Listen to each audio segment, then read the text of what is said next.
I am going to quickly run through the entire process of adding the test student, creating an assignment, submitting the assignment, grading the assignment. I'm beginning by opening the course tools where we'll find the Add Test Student tool. This is actually a third-party tool. Blackboard is going to provide us very soon a student view tool that should have some advantages, which we will see more about in a bit. I'm going to click Enroll Test Student. The very first time you use Test Student, it will ask you to put in a password twice.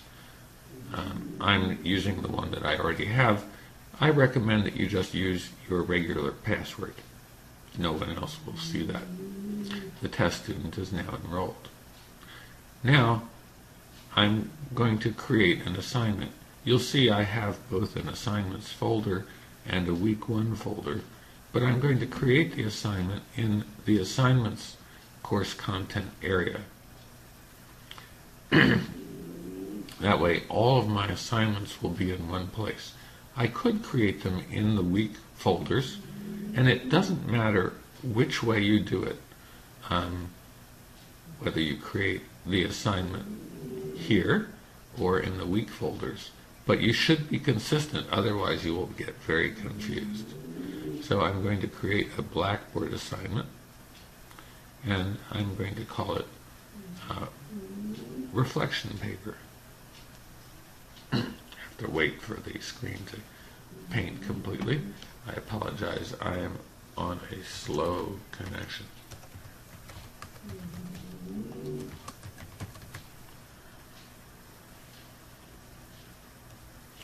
So in addition to the title, we have a place for instructions. I'm just going to say reflect. If we wanted to add an attachment, say a form for them to fill out, we could. And I'm going to give it, it has to have some maximum points possible.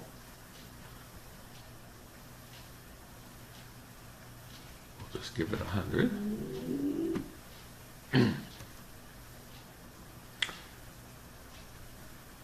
We can restrict its availability. We won't. And we're going to give it more than one attempt. I recommend 2 or 3 attempts. You can always choose which one to grade, or the last graded attempt, or the highest grade, and so forth.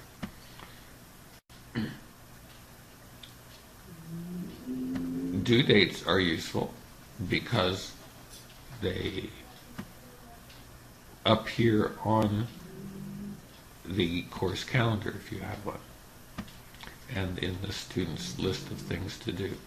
And it will go to all students individually, and we submit.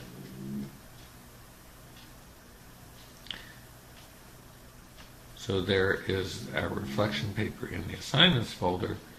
Now we'll go to week 1, and in week 1 we're going to add a course link. We'll browse for the course objects. There's the assignments. We'll click that.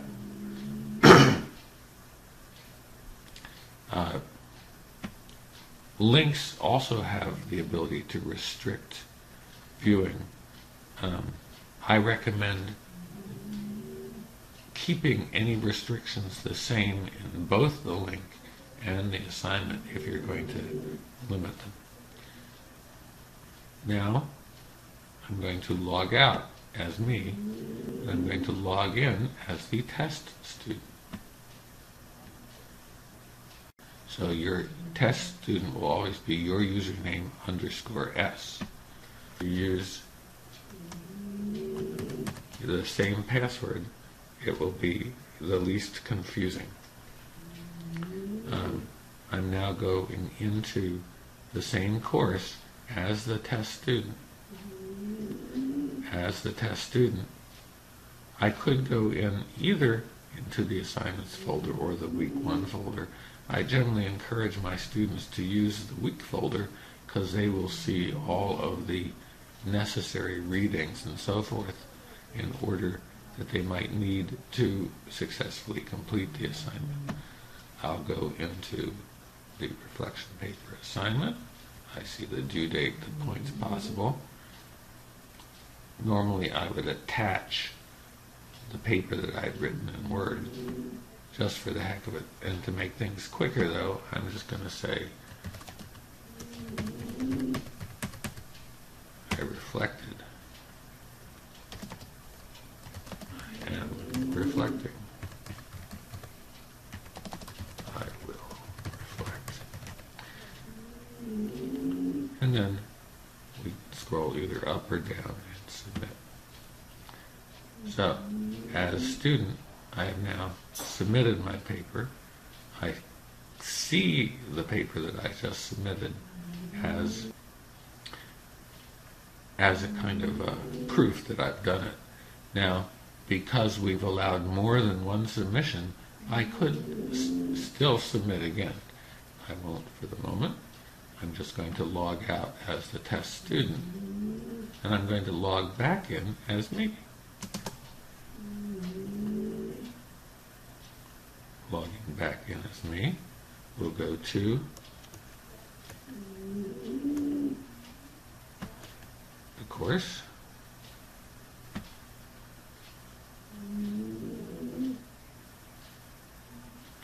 And now what I want to do is grade the test student. And we do that in the Grade Center. I click on the Grade Center and there is Needs Grading. There's the test student's paper. I can either click on the test student's name or the context menu for the paper. And if there were more, I would still see this. Grade all users. Either works. I read the paper. If it was actually done in Word, I would be able to add comments to it. And now I'm going to grade this attempt. I would be able to access other attempts if there were. We'll give test a 90. And once we put a figure in there, we get this feedback box.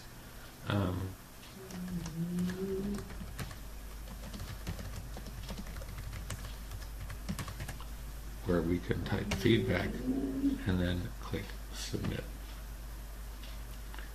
Now, just to complete the loop, I'm going to log out as me, log back in as test,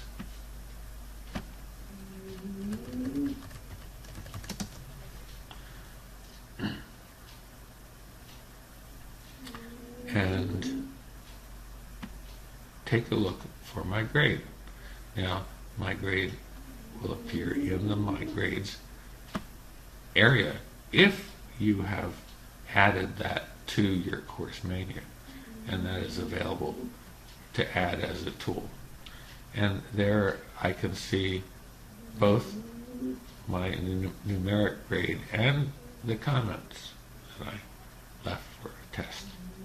Now, also at the institution level, students can access their grades. On the Institution tab,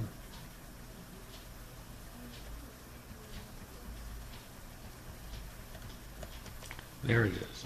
Under Tools, we can go to My Grades